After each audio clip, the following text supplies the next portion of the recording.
So, my second attempt to film this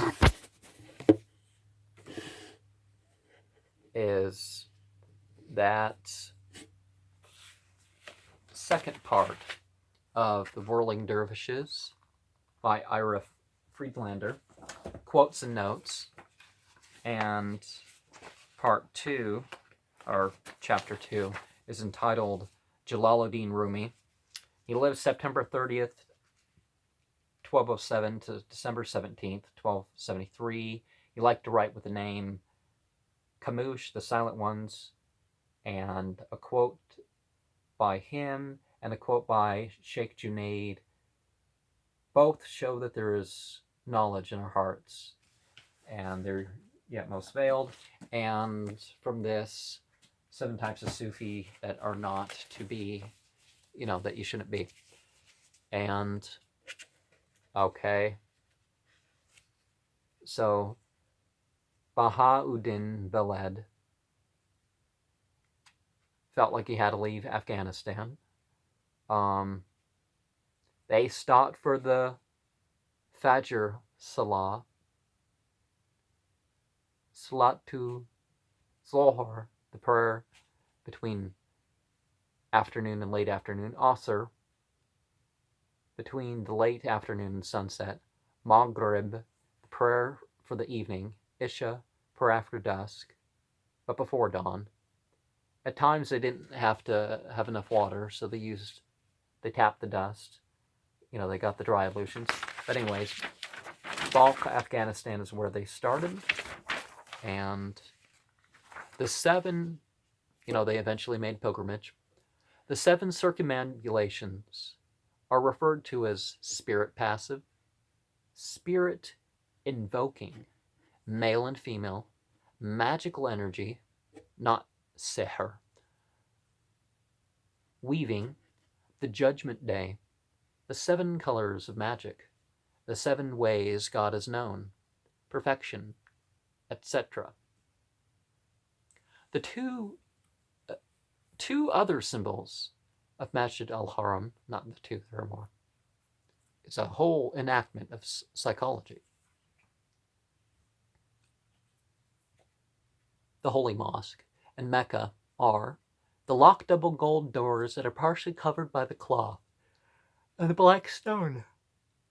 The doors symbolize duality in divine service. The lock symbolizes the secret of the divine that few hold the key for.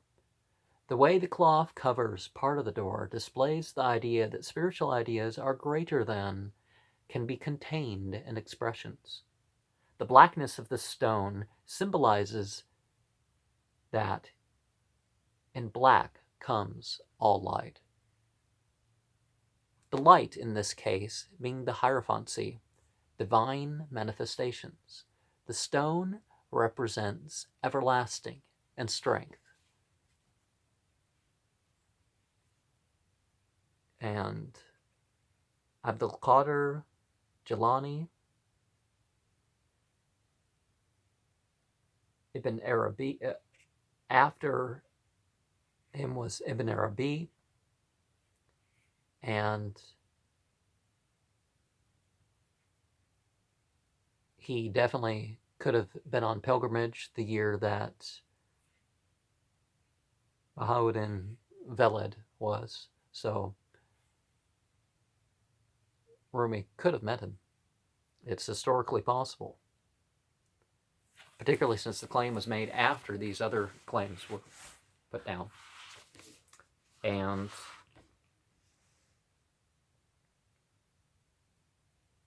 some take the vision that Ibn Arabi had, thinking that he saw a law or some other matter of blasphemy. If one thinks about it, one may realize that it was only light being sent with a vision of silence to teach him. What was taught is some of the meaning of the Kaaba, one being that it represents Judgment Day, and how people will throng around Allah's throne. Also a reminder of how Allah is by whichever name we know him by, still Qa'itran, the highest of name and beyond names, And I threw in a little ancient Egyptian to show you how. Kind of stuff. But this a Muslim doesn't believe that God sits on a throne with a footstool, and um, he situated the throne, and it doesn't support him. It doesn't give him rest. That's made clear in Ayatul Kursi, the verse footstool. And it's made clear other places too. Not like him anything, so it's definitely not something that limits God, and that's not what's meant. But Bahauddin and Attar, so the perfume seller, wasn't the perfume seller the one that wrote the 30 Birds? That Attar wrote 114 books, which is a good goal, 114 suwar of Quran, 114 books, so you write 114 books.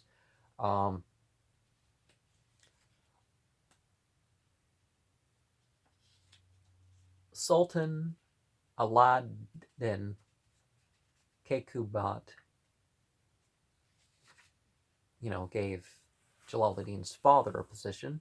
Barnabas was the surname to avoid confusion because of the name of the prophet behind the Jesus story, because Jesus, Isaus, is really an egregore based on 4 historical characters, one being a prophet, a Messiah, and Emmanuel, and 3 others that weren't, and kind of varied over a few hundred, over 100 years was the period where these 4 came in. And he is not a Christian, as was thought to, and was thought to be at odds with Shaul of Tarsus, 87 plus 666 in Gematria. Paul of Tarsus, over the fact that he was not that he was a follower of Yeshua, Mashiach, Jesus the Messiah, and didn't think that he was divine in the least.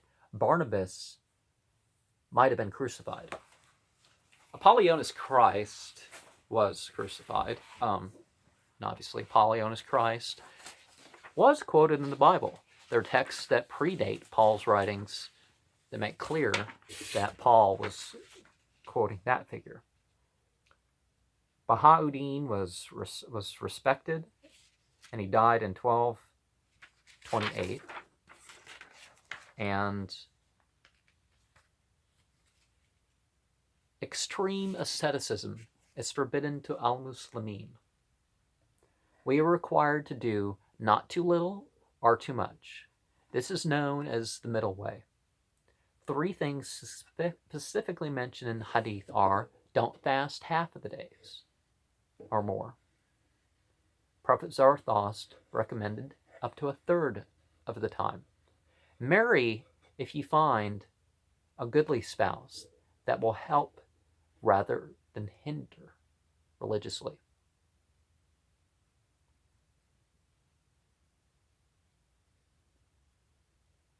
Don't deprive yourself of sleep by praying all the night.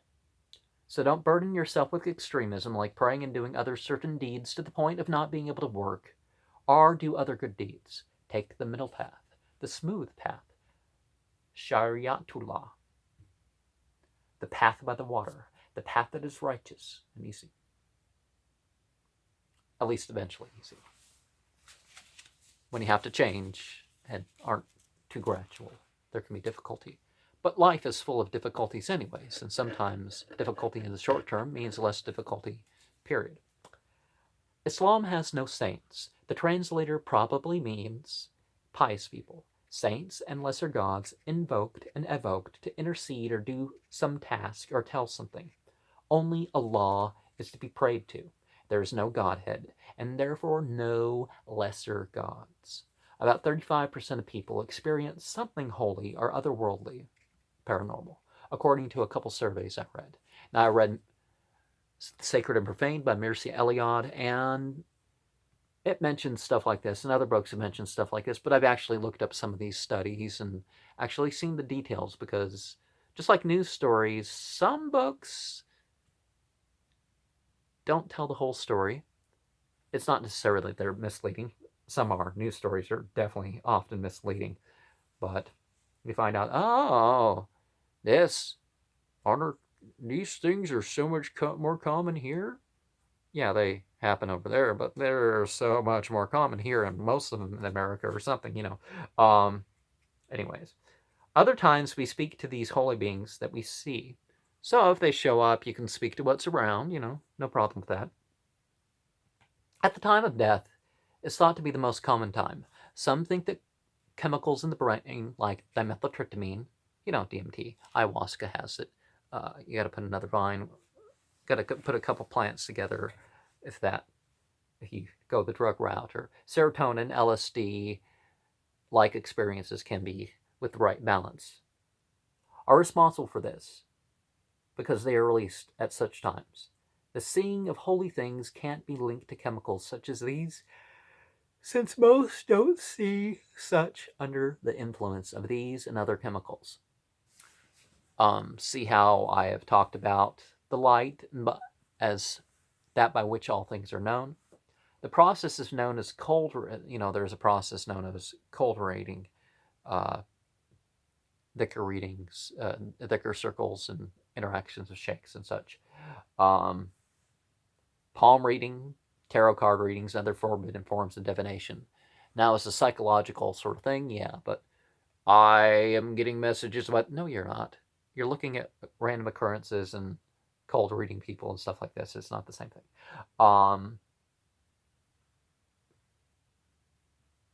Making judgments on a person's presence can be a different matter.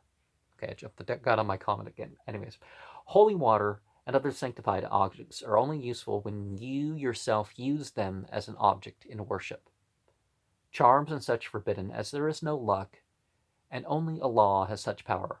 Al-Qadr is the ruling will, as Zarthos said, Yatahoa Verio, the worship-worthy Lord of Life's will is always done. And remember that good luck comes from God, Odin, Loki, the devil. And is there another form that has more sound to it? But that's where some of this stuff can come from. Monasticism is a practice forbidden in Al-Quran 52:27, saying, they took up monasticism. Allah didn't prescribe it. They didn't keep it up duly. Some are rebellious. And there's more words to that. But, okay. The role of the wise man is similar to the process of realizing and accepting sounds and observations while meditating and praying. Once these are noticed and fully realized, they can be put aside. The same is true with life's other difficulties, as when we do salah and we only realize our prayer and nothing outside it. Now, this is something that particularly some individuals that are dying are maybe dying soon, or something. I'd particularly like them to pick these sorts of practices that will cause that shutting off of the inner dialogue or the outer dialogue, and just purely being in the moment of the reflection on the words and the practice.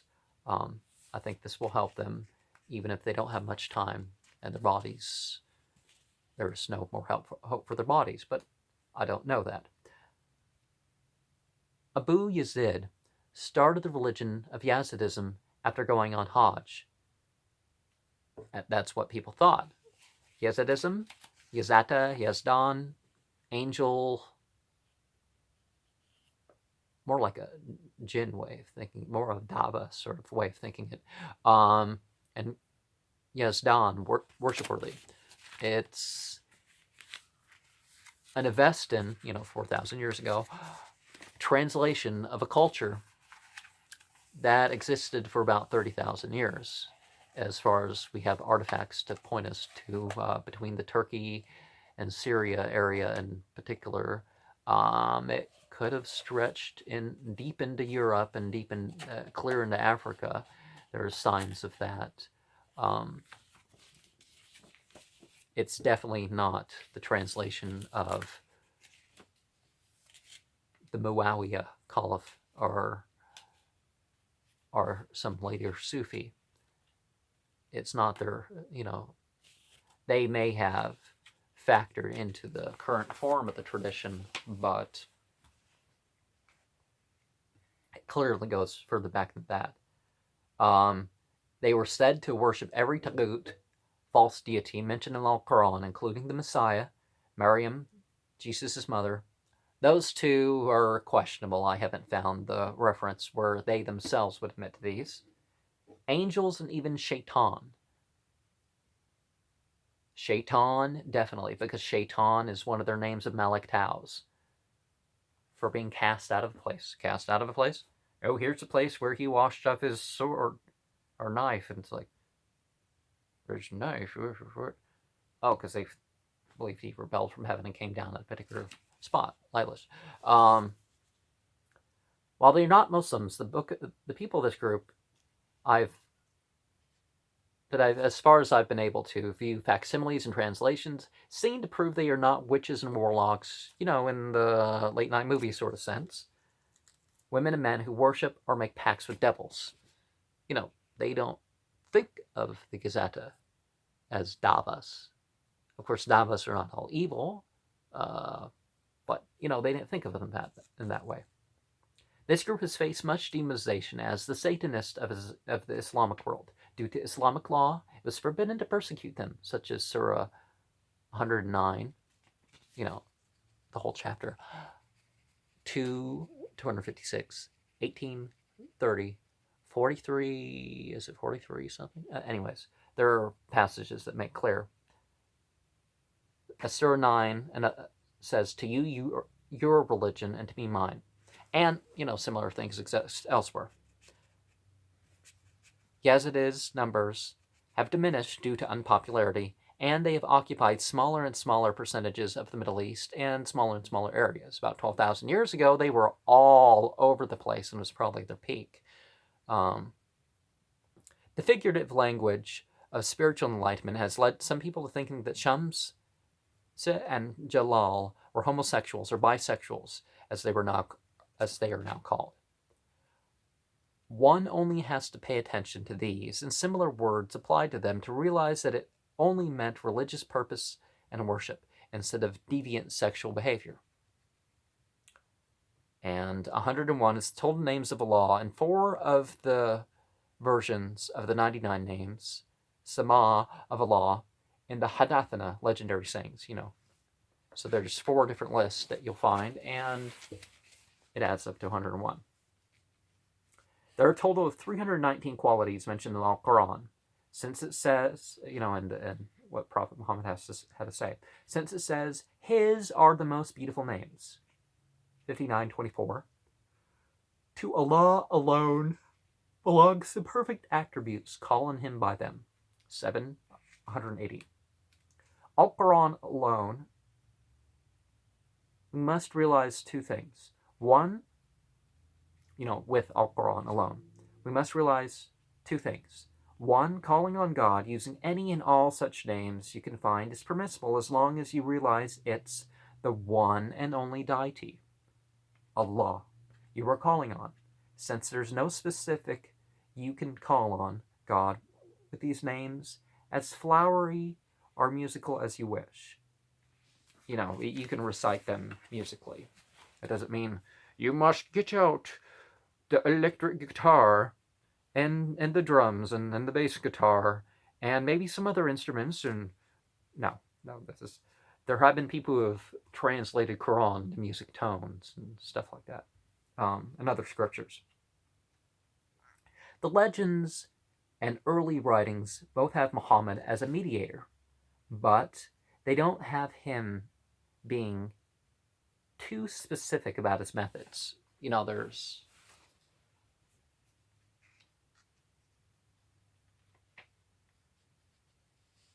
there's 33 ways that I have found in Sunni narrations about, the better experience, the concentration, the devotion of the Salah. The reason seems clear when you realize some things don't work for everybody. If you went into too many specifics, it would make that aspect of Islam too difficult for the psyche of some. No true religion can be too hard for all. States of happiness and similar emotions are controlled by God and not the pursuit of happiness. There's a hadith in which Muhammad says, "Love not except for the sake of Allah, and hate not except that which Allah hates." The sinful thoughts, sinful words, and sinful deeds. May we be kept from them. And Shamsi, kind of discouraged Allah from keep on reading his father's teachings. And Shamsi knew he was imperfect. But they were helping each other become lost in the contemplation of God. And they roamed around, sang praises, making poems, and all that sort of thing, in Konya. Okay, for most, growing up means to never experience the truly holy.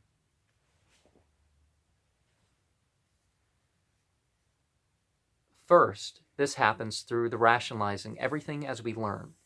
This way, we assume everything we can't explain is nothing special. Also, we will try to explain things through brain chemicals and such, when some things in visions cannot be explained by these chemicals. Next, we do things that lead to guilt and unworthiness. Drunken without wine. New paragraph here. Drunken without wine means to be high on life and religion. It is more righteous to fill yourself with fruits and other plants. The most righteous are dumbstruck by the hierophants. The righteous understand that all belongs to Allah. The righteous find wealth in any garment. The wise are a prize in the worst of situations. The righteous are not of the heavens or of the earth. The righteous are moderate. The righteous always have more good to come. The wise man has bits of pure wisdom. Wise men have followers and have a different presence. The wise applications. The wise recognize truths. True wisdom comes not from memorization and summary, but from new ideas and application. The righteous are true to faith and promise. The righteous shun from delusions and illusions. The righteous are protected from evil influences. The righteous would rather hide than show off. As it says in Luke 11, verse 9, "Ask, and it shall be given to you. Seek, and you will find. Knock, and it will be opened to you." However, this must be done like it says in James 1, verse 5 and 6. "If any of you lack wisdom, let him ask of God, who gives to all men liberally, and upbraideth not, and it shall be given to him. Except let him ask in faith, nothing wavering." In the Hadith Qudsi, it says, "The earth will not be destroyed until after Al-Quran and Islam are last. Then it will narrow down to one person who will call on God. And when he dies, the world will be destroyed." One thing about worshiping is to mention something you want and not worry about it as to when it will come to pass. Making supplication gets it off your chest. Don't worry about it, and ask again when you feel the need. A hadith says Allah tires not of his servant asking. In the Hadith Qudsi,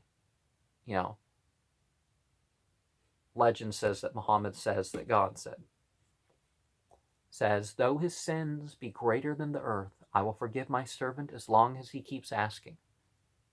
Also, we never know what would have happened had we been a little bit more patient. The beggar found universal consciousness and God consciousness, not expecting it.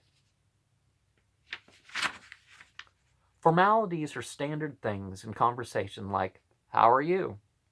How is your family? How is your wife? What have you been doing? What is new? I prefer not to ask these if I don't care, except when it's important to act like you care for the benefit of others. 54. Al-Muslimin are brothers and sisters in faith. Since Shamsi longs so much for union with God, he has probably thought upon his death. It's probably thought upon his death that he was united with Allah.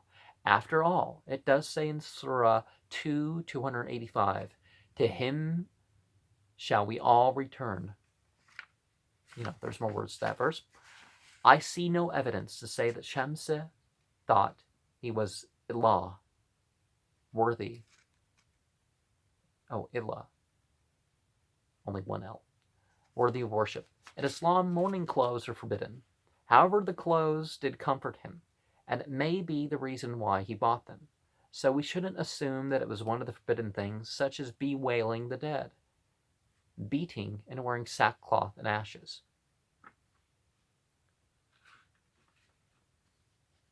After it seemed that Jalalooddeen was, after it seemed that Shamsi was dead, he strengthened this Salahuddin Zerkub, the gold beater. The ding ding ding. His friendship with him was stronger after that point. When one is in altered state, mundane things receive great meaning and experience. Here we have the personification of trees and water listed as an example. The institution of this ceremony didn't include any musical instruments other than the throat while it was being performed in masjids, nor was anybody required to take part. Sports were allowed in the masajid as long as it doesn't interfere with the worshippers. By the last prophet, so there's no reason to think that a sport such as dancing or praising Allah could possibly be not okay if it wasn't disturbing to those present. For these very reasons, we cannot consider it of the haram bid'ah, sinful innovation warned of by the Prophet. The Sama is likely created by Jalalooddeen Rumi when he spun around a pole in his garden one day. So that, there are origins to some things that are valid origins. The prayer stance may be modified. It may be a modified praising position because typically you were like, in most cultures, you were like this, but, you're lined up with other people.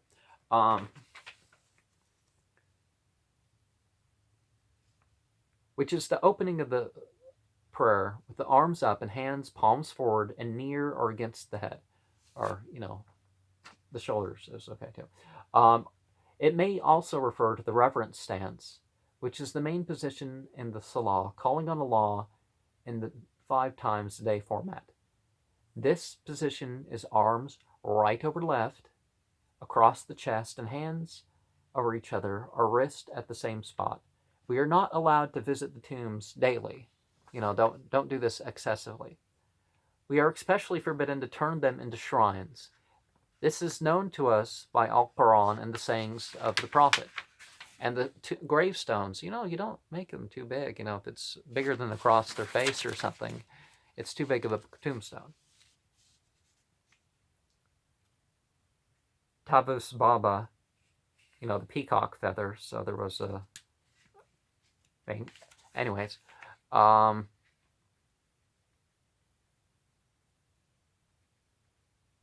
so legends were referred to, not legends terribly historical that, trace their lineage and stuff, but it's important for people to respond to whatever. The snake is a pest that kills, in contrast to the good role of the snake in many myths.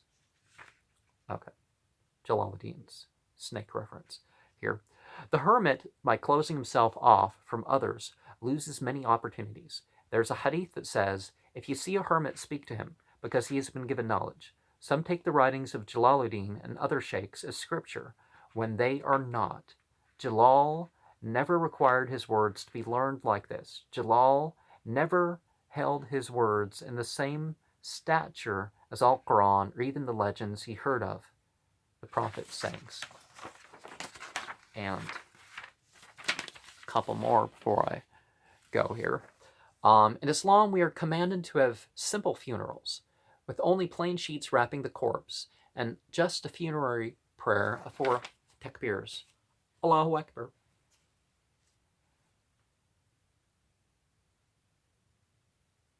God is the greatest, accompanied by 4 silent supplications of a prescribed and general form. Rumi reminded of how his importance was with the learned, who learned from him, and not his grave. Should have led his followers being more simple with the funeral and burial, but many disobeyed.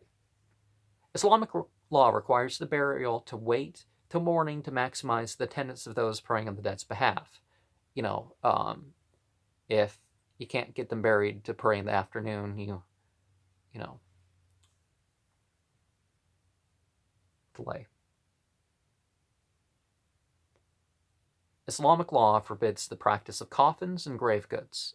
Well, there's an exception made for scooping up dead bodies that are broken apart and all that.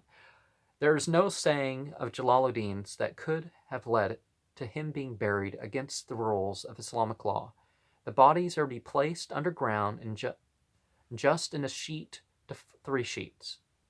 Thus, we see that after his death, the teachings were used to create a division in al-Muslimin, a sect, a tariqah, when he spoke of no such thing. The same was done by groups coming after Prophet Muhammad, when Al-Quran says not to form sects, as the people of the book had. Jalal said to look to the source. If permanence you claim, go to the root. If constancy is your aim. Okay, the school of thought led to the dervish clubs, which led to Sufi sects, started by people who didn't even meet Jalalooddeen Rumi. Thus, we see that after his death, his teachings were used to create divisions in Muslims' religious sects when he spoke of no such thing. The same was done by groups coming after Prophet Muhammad when it says in Al-Quran to not form sects as the people of the book did. There's no problem in visiting the tomb of Shamsa. Before that is Tabriz. Both tombs are in Konya. And it's going to change quickly here, but the